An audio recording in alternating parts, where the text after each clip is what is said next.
नीचे subscribe button पर click करके हमारा चैनल सब्सक्राइब कर लीजिए और उसके पास में बेल आइकन को भी दबा दीजिए।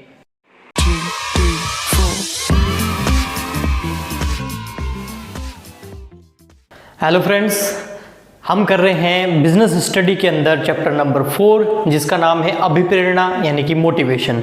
इस चैप्टर के अंदर जो है अभी तक हमने अभिप्रेरणा का अर्थ, इसकी विशेषताएं और इसकी आवश्यकता और महत्व हमने कर लिए हैं। आज हम करने वाले हैं इस चैप्टर को थोड़ा और आगे और कोशिश करेंगे कि इस चैप्टर में काफ़ी सारा पार्ट जो है हम कर लें। वैसे अभी जो हमारा टॉपिक है वो है अभिप्रेरण की तकनीकी, है ना, टेक्निक्स ऑफ मोटिवेशन। अगर आपको कर्मचारियों को अभिप्रेरित करना है, जैसे मैंने आपको बताया था, कितने एम बताए थे, याद है ना आपको? मैंने बताए थे आपको 5 एम। उसमें सबसे पहला वाला एम क्या था? मैन। जो मानवीय संसाधन है, ह्यूमन रिसोर्सेज है, उसको क्या करना पड़ता है? अभिप्रेरित करना पड़ता है ना। तो अगर वे अभिप्रेरित होंगे तो संस्था के लक्ष्यों को आसानी से प्राप्त कर सकते हैं, वे अपना बहुत अच्छा योगदान देंगे गोल को अचीव करने के अंदर। तो पर उनको अभिप्रेरित कैसे करें? हमने सब जान लिया कि उनको मोटिवेट करना चाहिए वगैरह, ज़रूरी है ना, इम्पोर्टेंस क्या है सब जान लिया, लेकिन मोटिवेट करें कैसे? तो उसकी टेक्निक्स है, तो है ना। तो हम कर रहे हैं अभी प्रेरणा की तकनीकें, यानी कि टेक्निक्स ऑफ मोटिवेशन, ठीक है।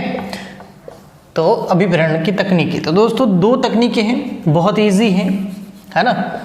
एक है फर्स्ट वित्तीय तकनीकें।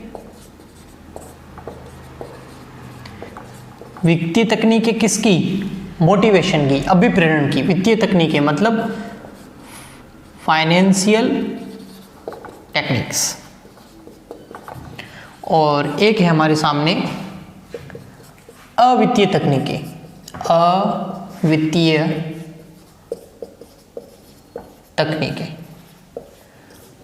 Non financial techniques. दोस्तों वैसे तो ये नाम से ही पता चल जाता है, लेकिन आप अभी 11th पास करके अगर 12th में आए हैं तो आपको थोड़ा सा भी इन शब्दों को, इन कॉमर्स के इन वर्ड्स को, फाइनेंशियल नॉन फाइनेंशियल को समझने में थोड़ा हो सकता है वक्त लगे। बाकी जिन्होंने कॉमर्स की पढ़ाई कर ली है उनके लिए कोई बड़ी बात नहीं है, इनके नाम देख के वो समझ जाते हैं कि ये क्या चीज़ है ना।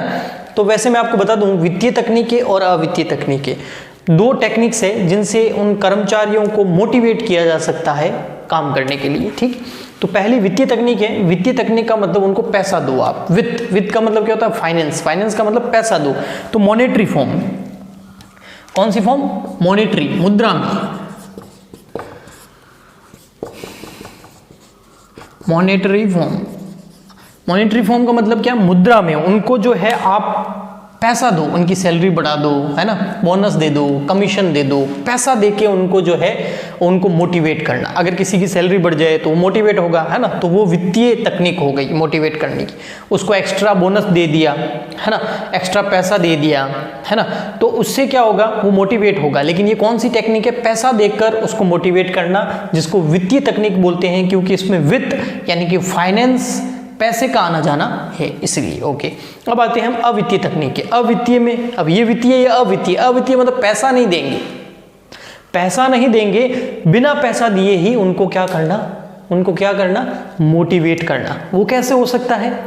आप उनका प्रमोशन कर दो, आप उनको जो है अवार्ड दे दो, सम्मानित कर दो उनको, है ना, उनको कोई गिफ्ट दे दो, तो कुछ पैसे के अलावा उनकी जो है प्रशंसा कर दो सबके सामने, है ना। जैसे आप कभी क्लास के अंदर फर्स्ट आए और आपकी टीचर ने सबके सामने जो है प्रशंसा कर दी। आपने किसी का आंसर एकदम बढ़िया दिया और आपके टीचर ने जो है सबके सामने आपकी प्रशंसा कर दी, तो आपको कितना अच्छा लगता है? तो आप मोटिवेट हो गए ना। ओके, या फिर ठीक है, या इनाम देके करते हैं, जैसे पैसे दे दिए 1000 रुपये 100 रुपये, है ना, तो वो फाइनेंशियल टेक्निक हो गई। तो ऐसे कैसे किसी भी बिजनेस के अंदर कर्मचारियों को पैसा देके मोटिवेट कर रहे हैं तो वित्तीय तकनीक, और पैसे के अलावा कोई और तरीके से अगर उनको मोटिवेट कर रहे हैं तो वो कौन सी तकनीकें होती हैं, अवित्तीय तकनीक। तो ये इसमें तो इतना ही है, आपको ऐसे ही लिखना है, इसको थोड़ा मिला के। इसमें पॉइंट्स हैं कि अवित्तीय तकनीकें कौन कौन सी होती हैं वो मैं आपको बता रहा हूँ। तो सबसे पहली है इसके अंदर पद एवं सेवा सुरक्षा। फर्स्ट है पद एवं सेवा सुरक्षा। आप ध्यान से मेरी बातों को सुनिएगा, इनके अंदर लिखना क्या है वो मैं बताता हूँ। पद का मतलब क्या होता है, पोजीशन, है ना, स्टेटस बोल सकते हैं, स्टेटस। एंड सेवा सुरक्षा मतलब जॉब सिक्योरिटी। मतलब एक तो आपको पद बढ़ा दे आपका, है ना, आप पहले छोटे पद पे थे, आपका पद बड़ा कर दिया, यानी कि आपका प्रमोशन कर दिया, तो मोटिवेट होंगे अवित्तीय तकनीक। जॉब सिक्योरिटी, आपको टाइम टू टाइम काम मिल रहा है ना, काम की कोई कमी नहीं है, तो आप हमेशा सिक्योर रहेंगे कि इस कंपनी से मुझे कभी भी निकाला नहीं जाएगा क्योंकि मेरे पास हमेशा काम रहता है। तो ये जॉब सिक्योरिटी है, इससे भी हमेशा कर्मचारी क्या रहेगा, अभिप्रेरित रहेगा। फिर है प्रशंसा एवं सम्मान। सेकंड है प्रशंसा एवं सम्मान, ऑनर बोलते हैं जिसको, है ना, मतलब सबके सामने आपकी प्रशंसा कर दी, आपको सम्मानित करने के लिए जो है कोई प्राइज दे दिया, है ना, तो वो बहुत ज़्यादा मोटिवेशन का काम करता है, पैसों से भी ज़्यादा, इससे भी ज़्यादा वो काम करता है जब सबके सामने आपकी क्या कर दी जाए, प्रशंसा कर दी जाए। हाँ, एक और तरीका हो सकता है प्रबंध में सहभागिता,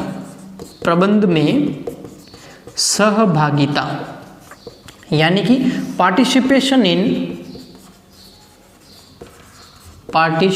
इन मैनेजमेंट, MGT मैनेजमेंट, प्रबंध में सहभागिता। आपको पहले आप कर्मचारी थे, अब आपको जो प्रबंधक है, प्रबंध डिपार्टमेंट है, वहाँ आपको जो है आपको वहाँ पर सहभागी बना दिया गया। मतलब अब आप सिर्फ प्रबंध के अंदर आते हैं आप, है ना, मैनेजमेंट का आप हिस्सा है, तो भी आप मोटिवेट होंगे, क्योंकि कर्मचारी से अगर कोई प्रबंध के अंदर आता है तो वह कर्मचारी ज़रूर मोटिवेट होता है। तो यह भी एक अवित्तीय तकनीक है कर्मचारी को मोटिवेट करने की, अभिप्रेरित करने की। फिर है प्रभावी नेतृत्व एवं पर्यवेक्षण। प्रभावी नेतृत्व एवं पर्यवेक्षण, देखो प्रभावी नेतृत्व का मतलब क्या हो गया, इफेक्टिव लीडरशिप, है ना, लीडरशिप। और पर्यवेक्षण मतलब सुपरविजन, ठीक है। तो अब देखो इफेक्टिव लीडरशिप मतलब आपके जो प्रबंधक हैं वो बहुत अच्छे नेता हैं, नेतृत्व बहुत अच्छे से करते हैं कर्मचारियों का, और सुपरवाइजन भी बहुत अच्छा है, कर्मचारियों के साथ जाते हैं, उनसे मिलते हैं, उनकी जो भी प्रॉब्लम्स है उसका सॉल्यूशन निकालते हैं, उनसे व्यक्तिगत संबंध स्थापित करते हैं, है ना, उनके साथ बैठते हैं काफ़ी देर तक, उनसे बातचीत करते हैं, है ना, उनसे एकदम मधुर तरीके से बोलते हैं। तो इससे क्या होगा, इससे भी कर्मचारी अभिप्रेरित रहेंगे, उनको लगेगा नहीं इस संस्था के अंदर हमको भी कुछ एक स्टेटस है, हमसे भी बात की जाती है, हमको भी संस्था का एक सदस्य माना जाता है, तो इससे भी वे अभिप्रेरित होंगे। तो यह भी एक अच्छी टेक्निक है कर्मचारियों को बिना पैसे दिए, यानी कि अवित्तीय तरीके से अभिप्रेरित करने की। अगला है अधिकार प्रत्यायोजन। अधिकार प्रत्यायोजन, डेलीगेशन ऑफ राइट, इंग्लिश में बोलेंगे डेलीगेशन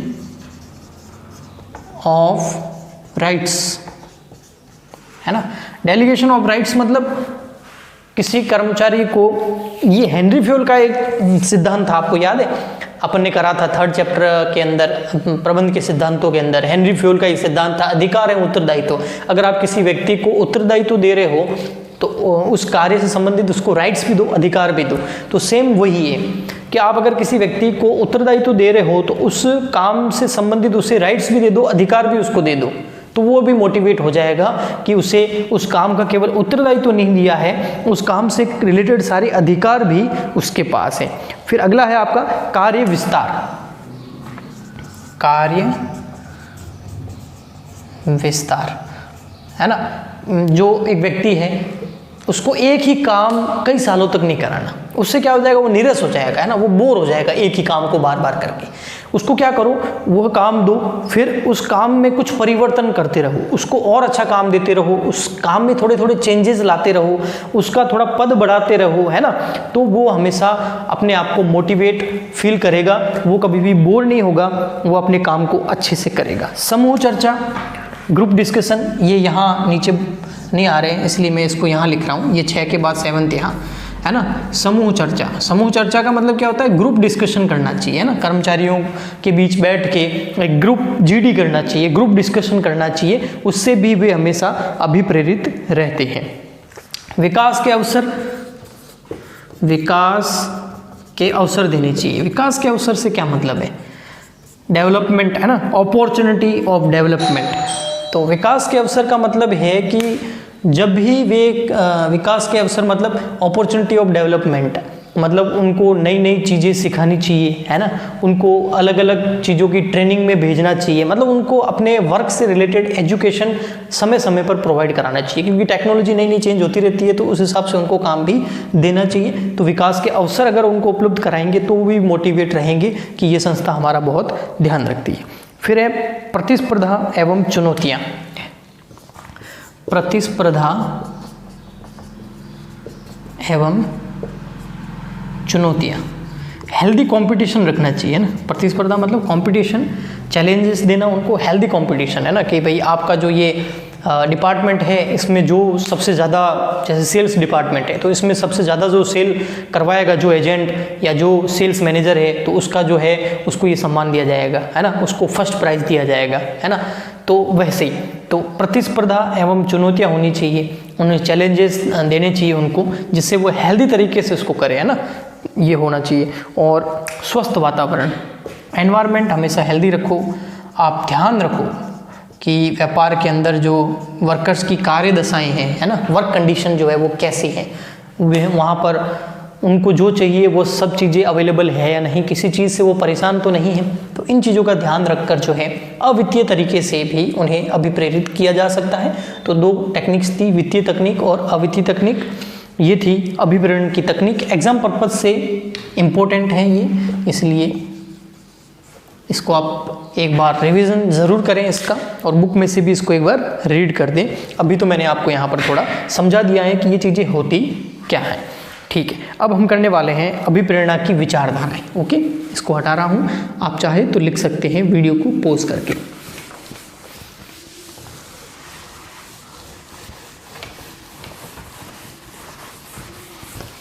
नेक्स्ट है, ये तो थी अभिप्रेरण की तकनीकें, अब है अभिप्रेरणा की विचारधाराएं, यानी कि थ्योरी ऑफ मोटिवेशन। अभिप्रेरणा की विचारधाराएं, अभिप्रेरणा की विचारधाराएं, यानी कि motivation of, theories of motivation. Theories या कॉन्सेप्ट बोल सकते हैं ना, थ्योरी या कॉन्सेप्ट, है ना, क्या बोल सकते हैं, या तो थ्योरी बोल सकते हैं या बोल सकते हैं कॉन्सेप्ट। हाँ, theories and concept of motivation.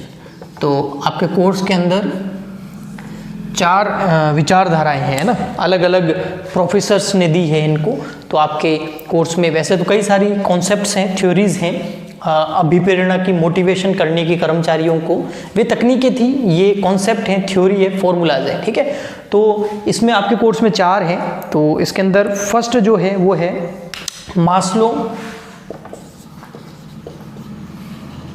Maslow की आवश्यकता क्रम विचारधारा, ठीक है। फर्स्ट है आपके मास्लो की आवश्यकता क्रम विचारधारा, अपन इसको डिटेल में पढ़ेंगे। फिर है सेकंड हजबर्ग हर्ज़बर्ग की द्विघटक विचारधारा, 2 फैक्टर कॉन्सेप्ट ऑफ हर्ज़बर्ग, है ना। फिर थर्ड है मैकग्रेगर की एक्स एंड वाई विचारधारा, है ना, X and Y theory of McGregor. और लास्ट फोर्थ है आपकी मास्लो क्या, विलियम ओची। मास्लो तो फर्स्ट है, विलियम ओची, है ना। एक विलियम ओची की भी है, विलियम ओची की जेड विचारधारा, है ना, जेड विचारधारा। तो ये 4 कॉन्सेप्ट हैं आपके जो बताते हैं कि कर्मचारियों को कैसे मोटिवेट करना है। ओके, तो हम इनको एक एक करके करेंगे। अभी हम कर रहे हैं सबसे पहले मास्लो की आवश्यकता क्रम विचारधारा को। ओके, तो बाकी तीनों को मैं हटा देता हूँ, फिर इनको भी करेंगे अपन। तो आज हम मास्लो की विचारधारा कर लेते हैं, ठीक है। तो मास्लो की जो विचारधारा है वो आपके सामने है, Maslow's hierarchy of needs theory, है ना।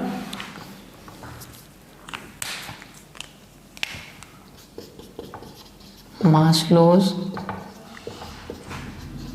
हायरार्की ऑफ नीड्स थ्योरी, ठीक है। अब देखो मास्लो की विचारधारा क्या है, आपको सुनना, पहले इसको थोड़ा समझना।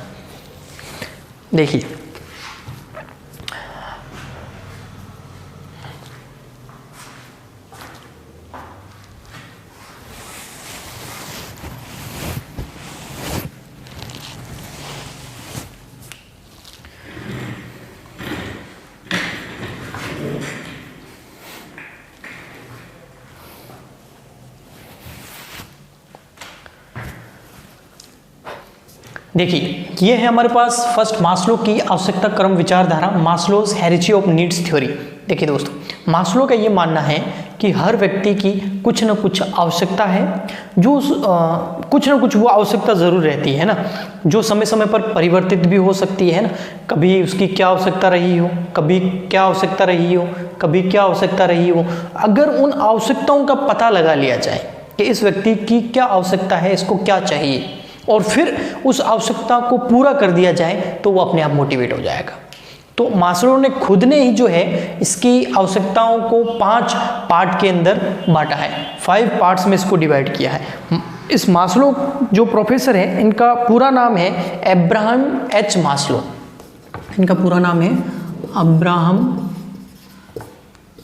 एच मास्लो, है ना। तो एग्जाम में 1 नंबर का क्वेश्चन आ सकता है, मास्लो का पूरा नाम बताइए जिन्होंने मास्लो की आवश्यकता क्रम विचारधारा दी थी। तो अब्राहम एच मास्लो, और इन्होंने यह अवधारणा का प्रतिपादन कब किया था? इन्होंने इसका किया था प्रतिपादन 1943 में। कब किया था? 1943 में इस विचारधारा का प्रतिपादन किया था। और मास्लो ने जो है व्यक्तियों की आवश्यकताओं को 5 पॉइंट्स के अंदर बांटा है। तो सबसे पहला जो पॉइंट है वो है शारीरिक आवश्यकता, वो है शारीरिक आवश्यकताएं। शारीरिक आवश्यकताएं, सबसे पहले जो व्यक्ति की आवश्यकताएं होती हैं वो ये होती है, यानी कि साइकोलॉजिकल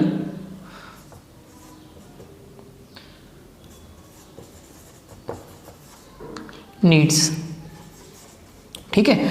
तो शारीरिक आवश्यकताओं का मतलब बेसिक आवश्यकताएं।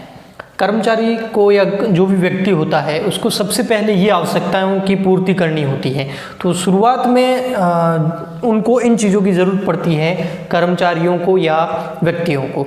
तो आप कर्मचारियों की जो है सबसे पहले शारीरिक आवश्यकताओं का पता कीजिए, और अगर किसी भी व्यक्ति की शारीरिक आवश्यकता पूरी नहीं हुई है तो उस आवश्यकता को पूरा कीजिए। तो ये बोलते हैं हमारे मास्लो साहब, अब्राहम एच मास्लो। अब इस आवश्यकताओं के अंदर आपके हो गया भोजन, कपड़ा, है ना, मकान, है ना, जो ज़रूरत की चीज़ें हैं ना, जो विलासिता की चीज़ें नहीं है ना, ज़रूरत की जो रहने के लिए चाहिए ही चाहिए, इसके लिए ही व्यक्ति शुरुआत में काम करता है। तो इन आवश्यकताओं को पूरा करना ज़रूरी है। तो मास्लो ने जो क्रम दिया है उन 5 आवश्यकताएं बताई हैं, तो उसमें सबसे पहले क्रम के अंदर है शारीरिक आवश्यकताएं, और ये क्या होती है, बेसिक नीड्स होती है जो आपके सामने है ना। उसके बाद है सुरक्षात्मक आवश्यकताएं, सुरक्षात्मक आवश्यकताएं यानी कि सिक्योरिटी या सेफ्टी है ना, नीड्स। जब किसी व्यक्ति की शारीरिक आवश्यकताएं पूरी हो जाती है, कौन सी वाली, शारीरिक आवश्यकताएं, ये पूरी हो जाती है, तब उस व्यक्ति की उत्पन्न होती है सुरक्षात्मक आवश्यकताएं। जब भोजन, कपड़ा, मकान, शुद्ध हवा, पानी वगैरह जो बेसिक चीज़ें हैं वो उसको मिलने लग जाती है जब, तो उसके बाद शारीरिक आवश्यकताएं हमेशा के लिए शांत हो जाती है। फिर उसको चाहिए होती है सुरक्षात्मक आवश्यकताएं। उसको अपनी हेल्थ को लेकर, अपने स्वास्थ्य के लेकर, अपने परिवार की सुरक्षा को लेकर उसको चिंता रहने लगती है। तो ऐसे कर्मचारियों को ढूंढो जिनको इन सुरक्षात्मक आवश्यकताओं की ज़रूरत है और उनकी वो आवश्यकताएं पूरा करो। वो कैसा कर सकते हो, आप उनका बीमा करवा के कर सकते हो, इंश्योरेंस। अब इंश्योरेंस प्लान कई तरीके के आते हैं, तो वो सारे इंश्योरेंस प्लान करा के आप उनकी सुरक्षात्मक आवश्यकताएं पूरी कर सकते हो। एक बार कभी किसी अगर व्यक्ति की शारीरिक आवश्यकताएं पूरी हो जाए, कभी वापस उत्पन्न नहीं होगी। फिर उसकी अगर सुरक्षात्मक आवश्यकताएं पूरी हो जाए, यानी कि ये दोनों क्रम जो दिया हुआ है, ये दोनों जब आवश्यकताएं पूरी हो जाती है तो फिर मास्लो बोलते हैं, फिर थर्ड नंबर जो उनकी कर्मचारियों की नई आवश्यकता फिर उत्पन्न हो जाती है इन दोनों के पूरा होने के बाद में, वो है स्नेह एवं अपनत्व की आवश्यकता। स्नेह एवं अपनत्व की आवश्यकता फिर ये उत्पन्न हो जाती है ना, ये उत्पन्न हो जाती है। स्नेह मतलब प्यार, लव एंड बिलोंगिंग नीड्स, है ना।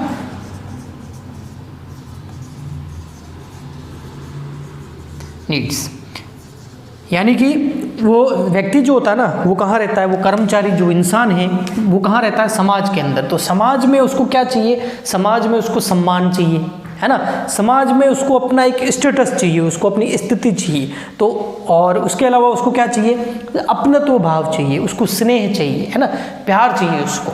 तो ऐसे व्यक्तियों को ढूंढो जिनकी ये दोनों आवश्यकताएं पूरी हो गई हो, तो उनकी फिर थर्ड नंबर स्नेह एवं अपनत्व की आवश्यकताएं पूरी करो, उनको मान दो, सम्मान दो, प्यार दो उनको, और फिर वे मोटिवेट हो जाएंगे।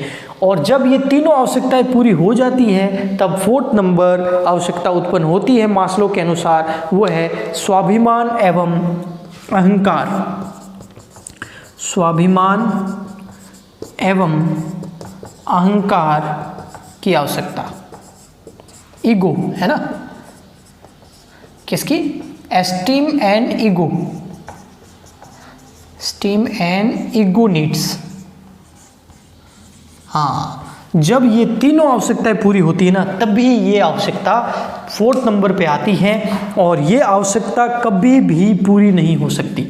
ये आवश्यकता कभी भी पूरी नहीं हो सकती, है ना। हाँ, इसको कंट्रोल किया जा सकता है, नियंत्रित किया जा सकता है, लेकिन ये आवश्यकता कभी भी पूरी नहीं हो सकती। इसके अंदर व्यक्ति को पद, है ना, उसको प्रमोशन चाहिए, उसको एक अच्छा पद चाहिए, उसको मान चाहिए, उसको स्थिति चाहिए,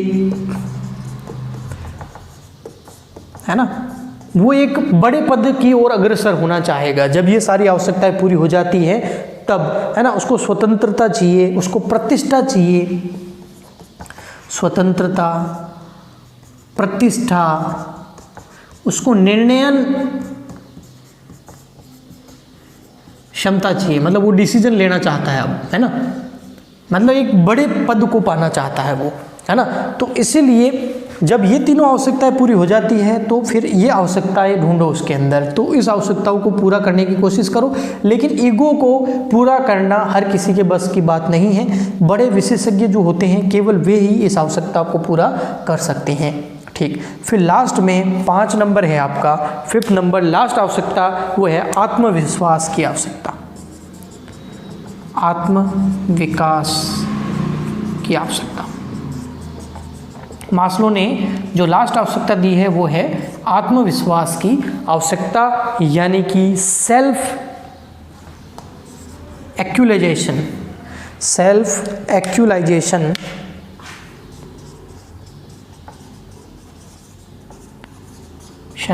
नीड्स।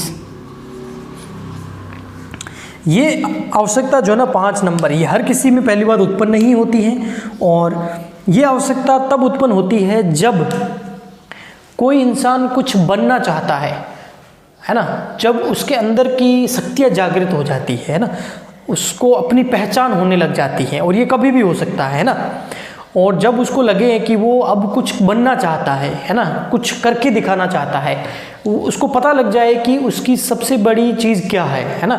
जैसे बोलते हैं ना, हर इंसान का जन्म कुछ ना कुछ उद्देश्य के लिए होता है, कुछ बनने के लिए होता है। अगर उसको वो पता लग जाए तो फिर ये आवश्यकता तभी पूरी हो सकती है जब वो उस चीज़ को प्राप्त कर ले। जैसे कई सारे आप सिंगर्स देखते होंगे जो उनको पता चलता है कि उनको केवल सिंगिंग करनी है, मतलब उनको संगीतकार बनना है, एकदम से उनके मन में या उनको पता चलता है कि उनके अंदर ये एबिलिटी है, तो फिर वो जब वो संगीतकार बन जाते हैं तब आवश्यकता पूरी हो जाती है। जैसे किसी को लगे, बहुत लेट किसी को पता चलता है, जैसे बोमन ईरानी, जान गए ना 3 इडियट के अंदर जो प्रोफेसर होता है, बोमन ईरानी नाम है उनका, ओके। तो बोमन ईरानी बहुत 40 साल के बाद उन्होंने एक्टिंग के अंदर हाथ आजमाया है ना, तो उसके बाद उनको पता चला कि हाँ उनको कुछ करना है, उनकी ये आवश्यकता उत्पन्न हो गई और उन्होंने एक्टिंग के अंदर बहुत कुछ करके बताया। तो वैसे ही संगीतकार या जो डॉक्टर बनना है या फिर पेंटर बनना है, कवि बनना है या एक्टर बनना है ना, तो वे आवश्यकता है जब उनको लगे कि उनको कुछ करके दिखाना है, बन के दिखाना है, तो ये वे आवश्यकताएं होती हैं, ठीक है। और ये जब वो चीज़ प्राप्त कर लेते हैं तभी उनकी ये आवश्यकता पूरी होती है। तो मास्लो ने 5 तरह की आवश्यकता बताई है।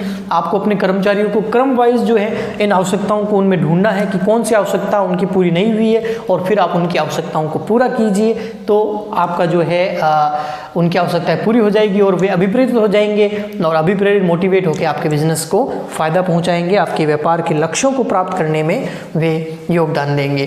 तो दोस्तों, मास्लो की आवश्यकता हमने कर ली, अभी 3 आवश्यकताएं हम और करेंगे जो आपको पता है, हजबर्ग, विलियम ओची और मैकग्रेगर की एक्स और वाई, तो वो करेंगे हम नेक्स्ट वीडियो के अंदर। हाँ तो दोस्तों, नेक्स्ट वीडियो में मिलेंगे, लेकिन उससे पहले आपको एक काम करना है। सबसे पहले इस वीडियो को लाइक करना है और उसके बाद शेयर करना है। सब्सक्राइब आपने ज़रूर किया होगा और दूसरों से भी सब्सक्राइब कराएं। मिलते हैं नेक्स्ट वीडियो में, तब तक के लिए गुड बाय, थैंक यू।